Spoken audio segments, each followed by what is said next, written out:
Hello, I'll be reading out of the English Standard Version, Matthew chapter 9 and 10.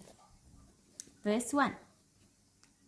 And getting into a boat, he crossed over and came to his own city. And behold, some people brought to him a paralytic, laying on a bed. And when Jesus saw their faith, he said to the paralytic, "Take heart, my son, your sins are forgiven."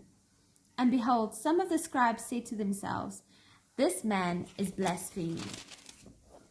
But Jesus, knowing their thoughts, said, "Why do you think evil in your hearts? For which is easier to say, 'Your sins are forgiven,' or to say, 'Rise and walk'? But that you may know that the Son of Man has authority on earth to forgive sins," he then said to the paralytic, "Rise up, pick up your bed, and go home." And he rose and went home. When the crowd saw it, they were afraid, and they glorified God, who had given such authority to men. As Jesus passed on from there, he saw a man called Matthew sitting at the tax booth. And he said to him, "Follow me." And he rose and followed him. And as Jesus reclined at the table in the house, behold, many tax collectors and sinners came and were reclining with Jesus and his disciples. And when the Pharisees saw this, they said to the disciples, "Why does your teacher eat with tax collectors and sinners?" But when he heard it, he said, "Those who are well have no need of a physician, but those who are sick.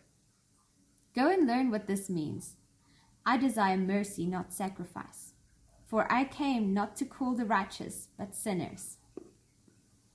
Then the disciples of John came to him, saying, "Why do we and the Pharisees fast, but your disciples do not fast?" And Jesus said to them, "Can the wedding guests mourn as long as the bridegroom is with them? The days will come when the bridegroom is taken away from them, and then they will fast. No one puts a piece of unshrunk cloth on an old garment, for the patch tears away from the garment, and a worse tear is made. Neither is new wine put into old wineskins. If it is, the skins burst, and the wine is spilled, and the skins are destroyed. But new wine is put into fresh wineskins, and so they both are preserved." While he was saying these things to them, behold, a ruler came in and knelt before him, saying, "My daughter has just died, but come and lay your hand on her, and she will live." And Jesus rose and followed him with his disciples, and behold, a woman who had suffered from a discharge of blood for 12 years came up behind him and touched the fringe of his garments. For she said to herself, "If I only touch his garment, I will be made well." And Jesus turned, and seeing her, he said, "Take heart, daughter, your faith has made you well." And when Jesus came to the ruler's house, and instantly the woman was made well.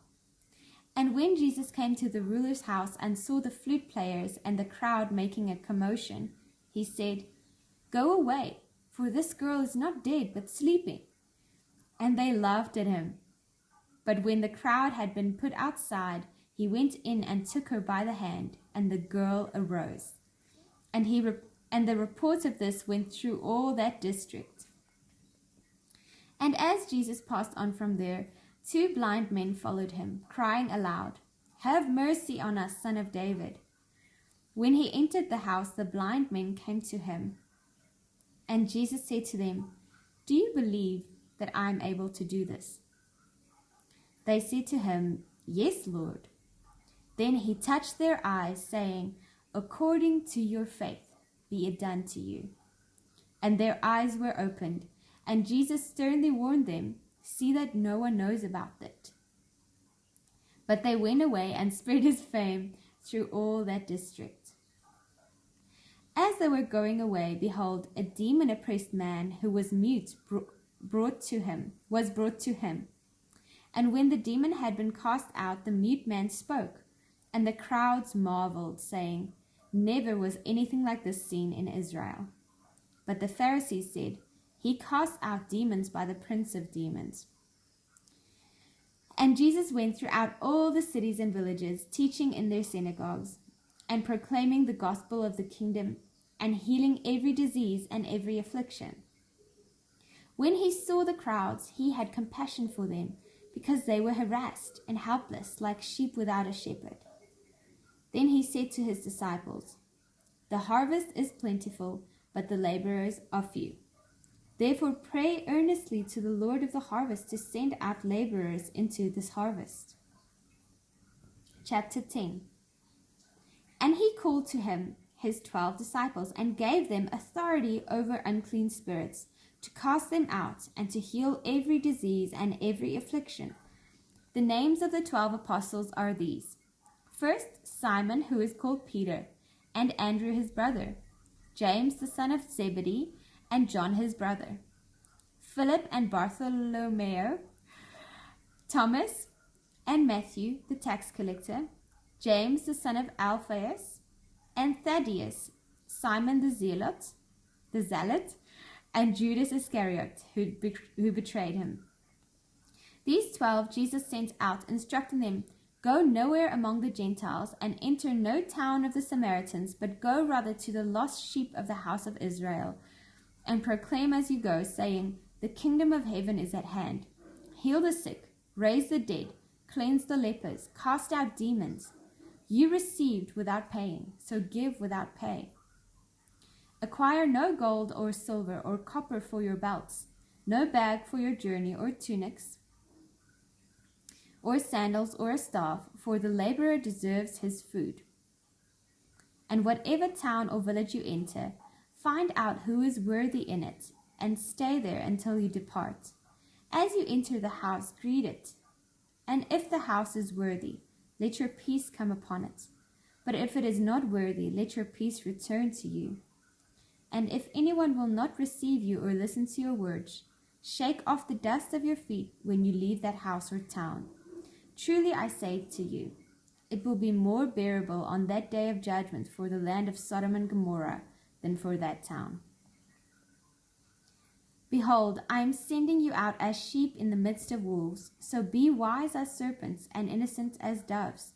Beware of men, for they will deliver you over to courts and flog you in their synagogues, and you will be dragged before governors and kings for my sake, to bear witness before them and the Gentiles. When they deliver you over, do not be anxious how you are to speak or what you are to say, for what you are to say will be given to you in that hour. For it is not you who speak, but the Spirit of your Father speaking through you. Brother will deliver brother over to death, and the father his child, and children will rise against parents and have them put to death, and you will be hated by all for my name's sake. But the one who endures to the end will be saved. When they persecute you in one town, flee to the next, for truly I say to you, you will not have gone through all the towns of Israel before the Son of Man comes. A disciple is not above his teacher, nor a servant above his master. It is enough for the disciple to be like his teacher, and the servant like his master.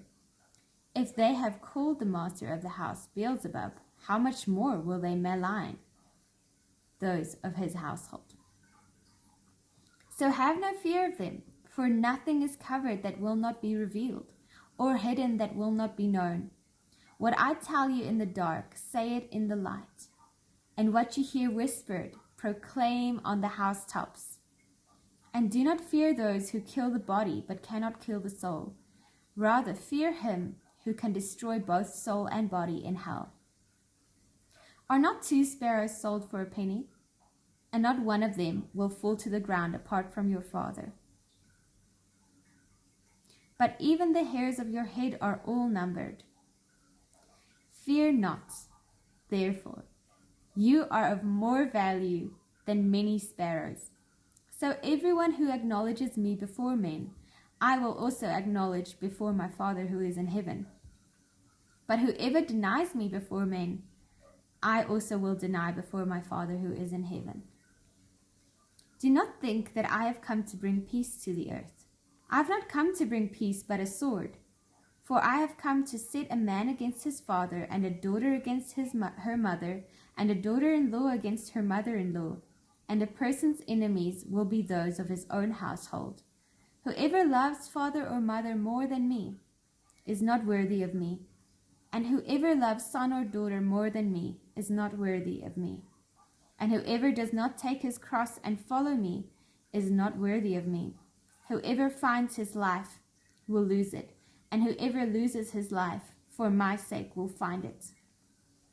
Whoever receives you receives me, and whoever receives me receives him who sent me. The one who receives a prophet because he is a prophet will receive a prophet's reward. And the one who receives a righteous person because he is a righteous person will receive a righteous person's reward. And whoever gives one of these little ones even a cup of cold water because he is a disciple, truly I say to you, he will by no means lose his reward.